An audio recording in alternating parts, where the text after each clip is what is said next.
اب میں نہایت ہی معدبانہ درخواست کرتا ہوں حضرت شیخ محمد حنیف صاحب دامت برکاتہم سے کہ چند کلمات اور دعا پر پروگرام کو ختم فرمائیں۔ الحمد لأهله والصلاة على أهلها أو كما قال أما بعد أعوذ بالله من الشيطان الرجيم بسم الله الرحمن الرحيم يا أيها الذين آمنوا ادخلوا في السلم كافة ولا تتبعوا خطوات الشيطان إنه لكم عدو مبين وقال الله تعالى اليوم أكملت لكم دينكم وأتممت عليكم نعمتي ورضيت لكم الإسلام دينا صدق الله العظيم۔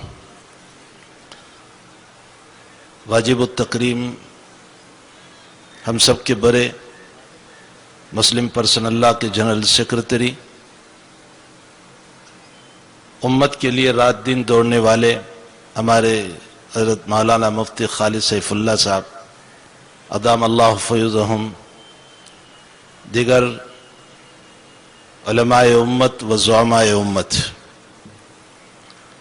میں اولاً مفتی عبدالقیوم صاحب کو اس بات کی مبارکبادی پیش کرتا ہوں کہ اس اہم مسئلے کو سمجھنے کے لیے آپ نے جو دو طبقوں کو جمع کیا انہی کی ضرورت ہے،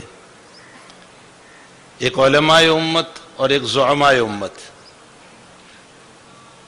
امت کے علماء اس میں رول ادا کر سکتے ہیں یا امت کے زعماء اور فہیم طبقہ جو ہے جیسے وہ قلہ، یا امت کا وہ طبقہ کہ جو ان مسائل کے حساسیت کو سمجھتا ہے، وہ امت تک ان مسائل کو پہنچا سکتے ہیں اور صحیح رہنمائی کر سکتے ہیں۔ ظاہر سی بات ہے کہ زعماء امت اور علماء امت ان مسائل کو سمجھنے کے لیے بہت کافی و شافی ہے، کوئی بڑے مجمع کی اس میں ضرورت نہیں ہوا کرتی، بلکہ یوں کہیے کہ یہ کریم ہے جو اس وقت جمع کی گئی ہے۔ حق تعالی ہمارا آپ سب کا جمع ہونا قبول فرمائے اور ان سلگت مسائل میں حق تعالی ہمیں بھی قرآن و حدیث کی اتباع کی توفیق عطا فرمائے اور ہمارے حکومت کے سربراہوں کو بھی ہر مذہب کی رعایت کرنے کی توفیق عطا فرمائے۔ حضرت مولانا نے اس وقت جو ایک طویل گفتگو ہمارے سامنے رکھی، حالانکہ یہ بھی ابھی مختصر ہے، اس کے بہت سارے پہلو تشنا ہے، اس میں ابھی بہت کچھ کھولا جا سکتا ہے، لیکن وقت کی نزاکت کو مد نظر رکھتے ہوئے حضرت نے اشارتاً تاہم سمندر کو کوزے میں بھر دیا اور مسائل کی طرف آپ نے اشارہ فرمایا۔ اگر لب لباب اور خلاصہ سمجھو تو اس صورت میں خلاصہ اور لب لباب یہ نکلتا ہے کہ شریعت اسلام ایک تہذیب کا نام ہے، مذہب کا نام نہیں ہے، یہ ایک تہذیب ہے، ایک کلچر ہے۔ اسی لیے جناب رسول اللہ صلی اللہ علیہ وسلم نے صرف عبادات کے پہلو ہی پر ہمیں مسائل نہیں دیے، بلکہ پوری زندگی گزارنے کے لیے ہمیں طور و طریق دیے ہیں۔ لوگ دنیا میں سیاست کی تعریف نہ معلوم کیا کیا کر لیتے ہیں، لیکن اسلامی نقطۂ نظر سے اگر سیاست کی تعریف دیکھی جائے تو وہ ان قانون کی محافظت ہے جس میں حقوق اللہ بھی ادا ہو اور حقوق العباد بھی ادا ہو۔ یہ ہے سیاست کی تعریف، اللہ کے حقوق بھی ادا ہو اور بندوں کے حقوق بھی ادا ہو۔ آپ صلی اللہ علیہ وسلم نے جو ہے ہمیں عبادات اور عقائد کے مسائل بتائے، وہاں ہمیں بزنس بیوع کے مسائل بھی بتائے، ہمیں کاروبار کے مسائل بھی بتائے، وہاں ہمیں معاشرت اور معیشت کے مسائل بھی بتائے۔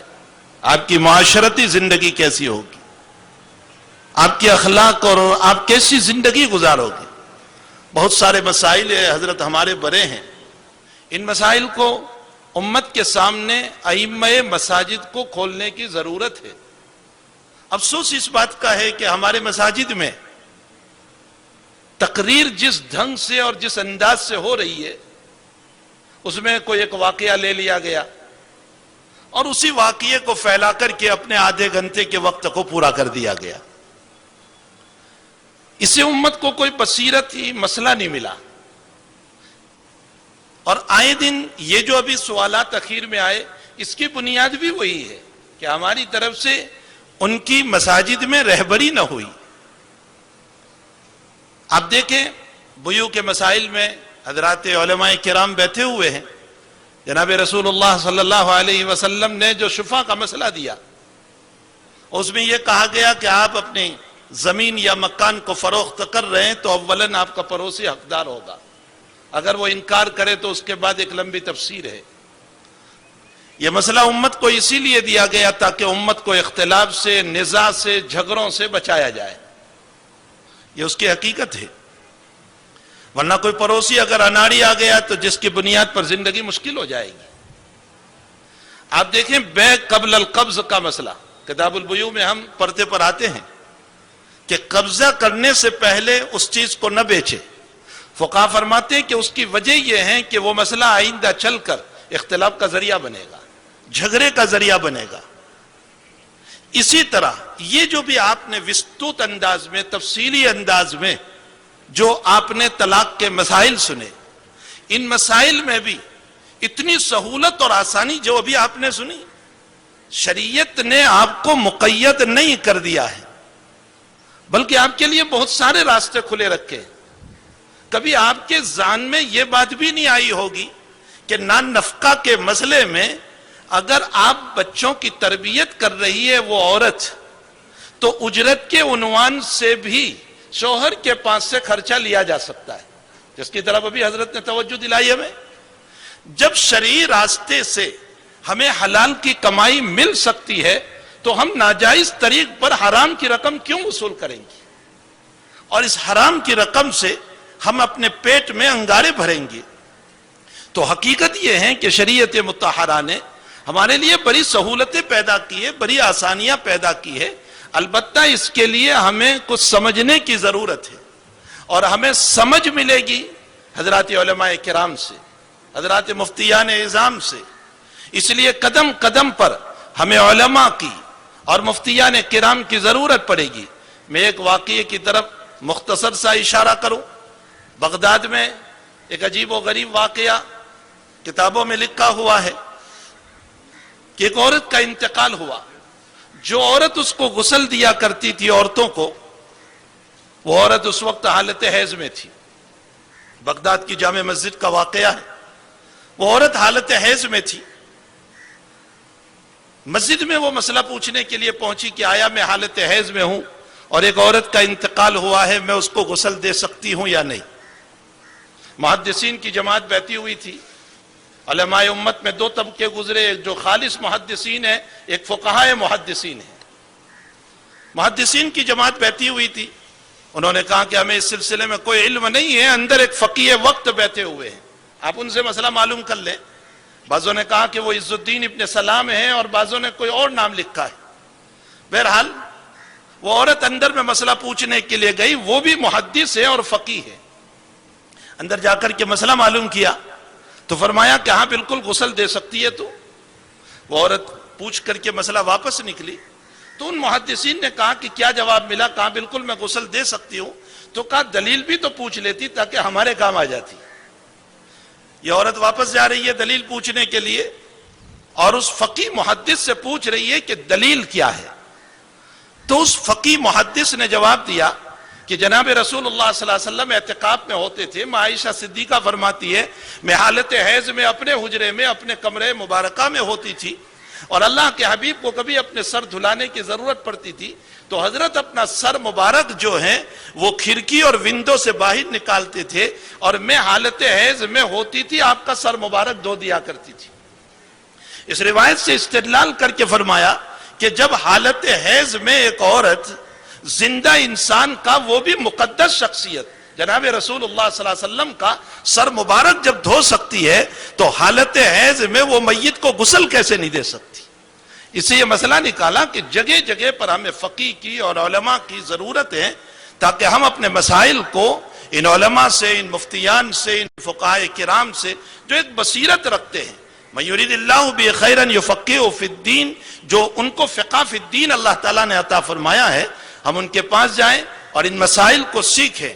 اور ہمیں چاہیے کہ بجائے جیسے ابھی سوالات آئے کہ وکلا 3 طلاق کی طرف لے جاتے ہیں یا نان نفقہ وغیرہ کے مسائل، حقیقت یہ ہے کہ جیسے حضرت نے جواب دیا کہ سارے ایسے نہیں ہوتے، تاہم بجائے اس کے کہ ہم کورٹ کے دروازے پر چلے جائیں، ہم آپس میں دارالمصالحت یا دارالقضاء کے عنوان سے اس طرح پر ہماری تنظیم قائم کریں مسلم پرسنل لا کی تحت، اور جگہ جگہ پر میرا ابھی 1 مہینہ قبل گودرا جانا ہوا اور اہل گودرا نے دارالمصالحت کے عنوان سے جو ہے تنظیم قائم کی، اور ابھی پرسوں کا رپورٹ یہ ہے کہ 1 مہینہ یا سوا مہینہ کے اندر قریباً 1200 مسائل کا اس میں حل کیا گیا، اور ایک مسئلہ اس میں ایسا بھی آیا کہ جو 2.5 سال سے کورٹ میں چل رہا تھا، حق تعالیٰ جل شانہ امن والہ نے علماء کی محنتوں سے، اور وہاں 2-3 وکیل بھی اس میں شامل ہیں، ان لوگوں کی محنت سے جو مسئلہ کورٹ سے حل نہیں ہوا دارالمصالحات سے اللہ نے حل فرما دیا۔ تو ہم آخر اس طرح کی مجلس مصالحت کو اور مصالحتی تنظیموں کو کیوں قائم نہ کرے؟ اور اللہ تعالیٰ تو مصالحت کو پسند کرتا ہے، لا خیر فی کثیر من نجواہم الا من امر بصدقۃ او معروف او اصلاح بین الناس، اصلاح بین الناس کو اللہ تعالیٰ پسند فرماتے ہیں۔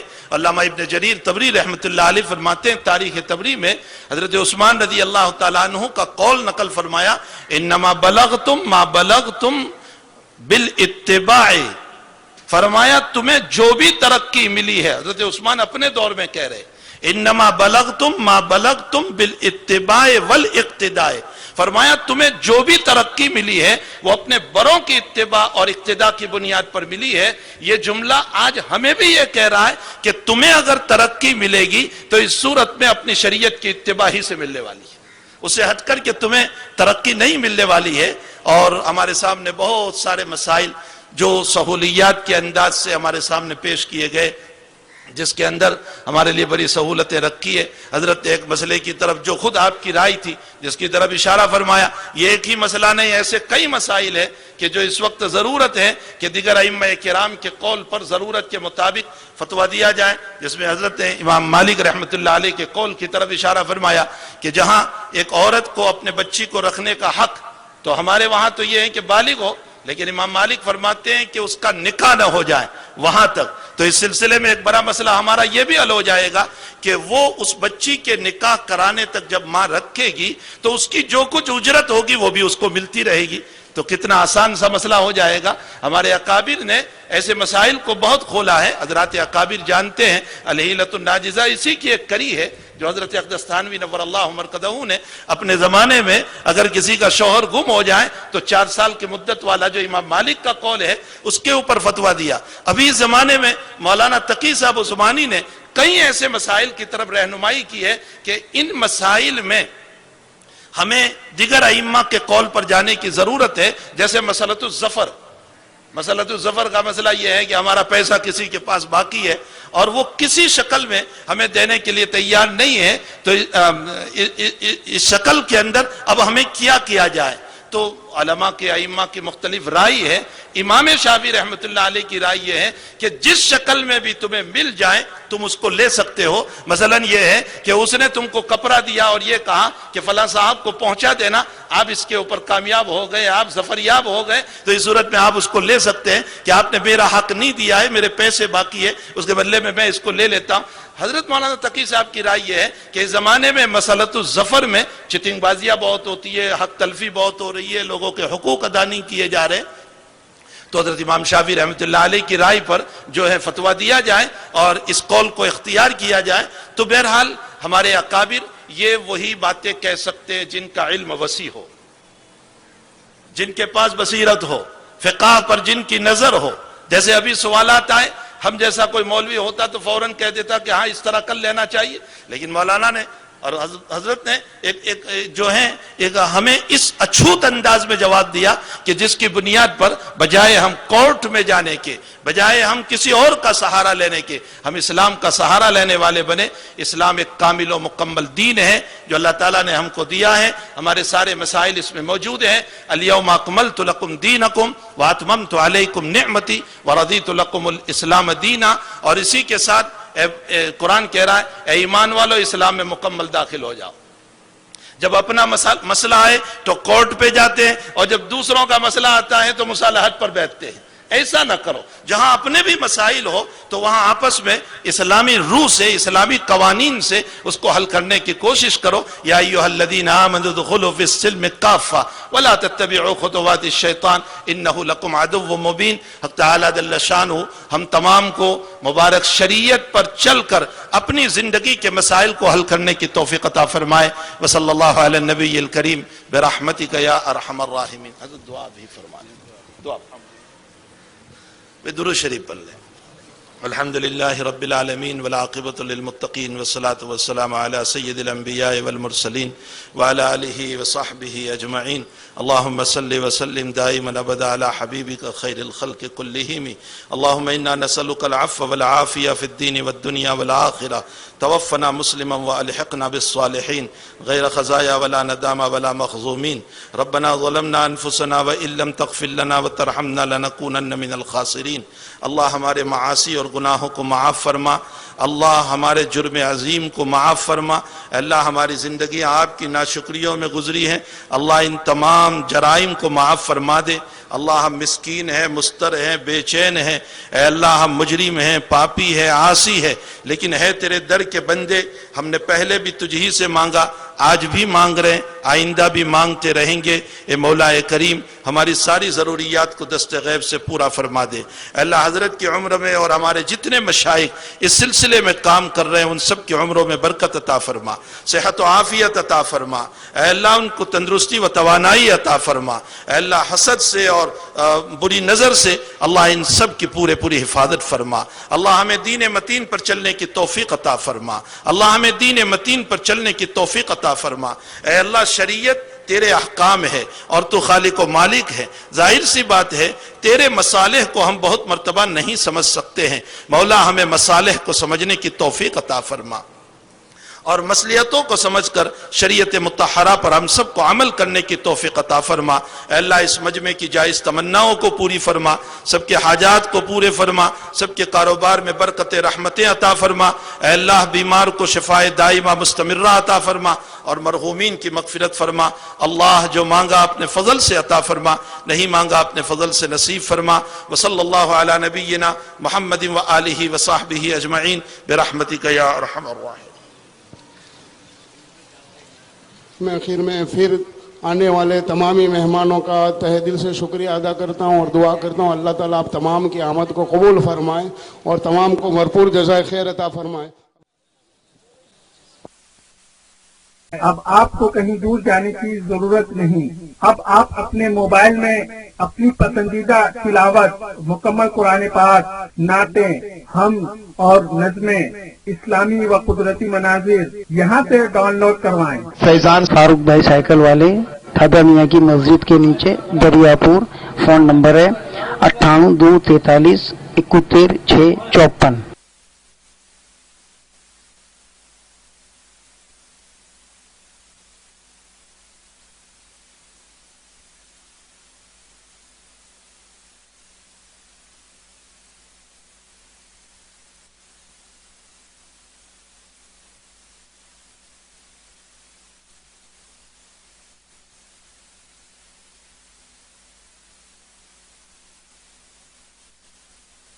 اب آپ کو کہیں دور جانے کی ضرورت نہیں.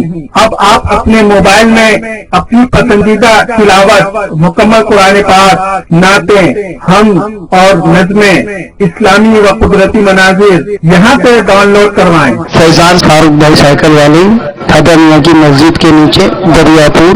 فون نمبر ہے 982343 71654.